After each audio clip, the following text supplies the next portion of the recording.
Yeah, it's like the phone timed out on me. But yeah, when you look at it, it's all, how all the other nations come into our communities and get the upper hand on us because what we allowed them into our communities. One good thing that one Jake, I watched Dr. Claude Anderson. He makes some very very great points.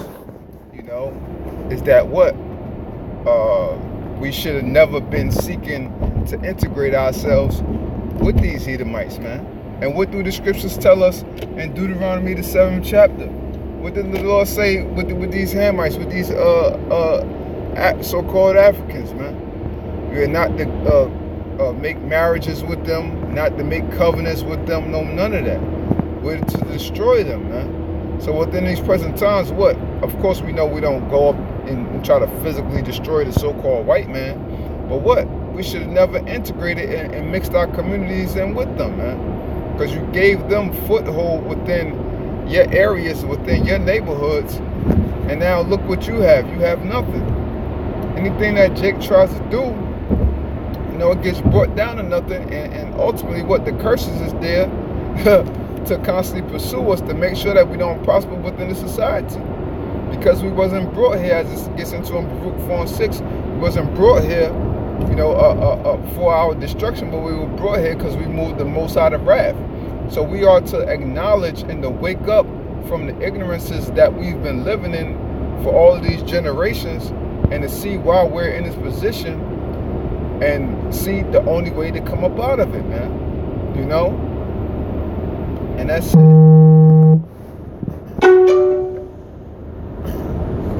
And that's it. So damn, Satan and shit. But yeah, so like another great point that he mentioned as well, as far as them coming into our communities or neighborhoods or whatever you want to call it, is that the so-called Jews, when they saw, how bad things were getting, as far as the civil rights movement and stuff like that, they was willing to back us, only if they could get a piece of the pie. That's basically only if we would allow them to set up stores and stuff within our neighborhoods. But then when our people started asking for more, besides social equality, started asking for reparations and stuff like this, they said, what, y'all do this, then we're gonna take our backing away from you. And that's what happened. Our people constantly try to seek reparations and things like that, and they moved they backing away from us. To show you that shit wasn't sincere, man. The wicked are estranged from the womb. As soon as they be born, they go speaking lies, man. They only try to befriend you because it benefits them. Who in this world is really trying to help you out and in no ways benefit for themselves, man. Now, we help each other once, in the brotherhood, how we should, but other people, you can't expect that from nobody else, man. People already going to be willing to look out for you if they can get something out of this situation. What they going to get on the back end, what they going to get on the front end, what is in it for them. People ain't genuine out here within the society, so why think that these devils, these Edomites will be any different? They not, man. Sirach 12 and 10, man. Okay? Sirach 12 and 10 says it all. And Amos 1 and 11, they've always nursed this hatred in their heart for us.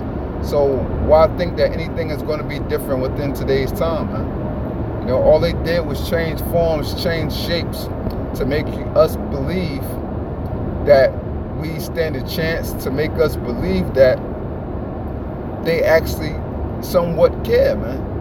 Another thing Stephen A. Smith brought out, because somebody asked him a question on his show, and they asked him, well, why you think these running backs and NFL players and stuff that be getting in domestic violence cases and doing this and doing that, I'm saying that they don't already speak to them, and they know they're going through certain situations, but they try to sweep these things under the rug until it gets all blown out of proportion and the media catches on. So he told them straight up, because, hey, they don't care. They're in the business of making money.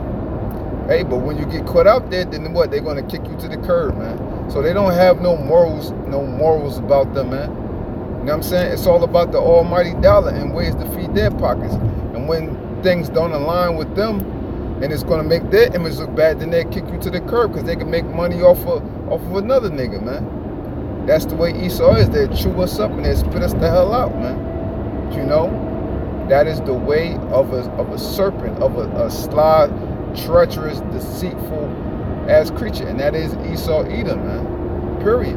You know.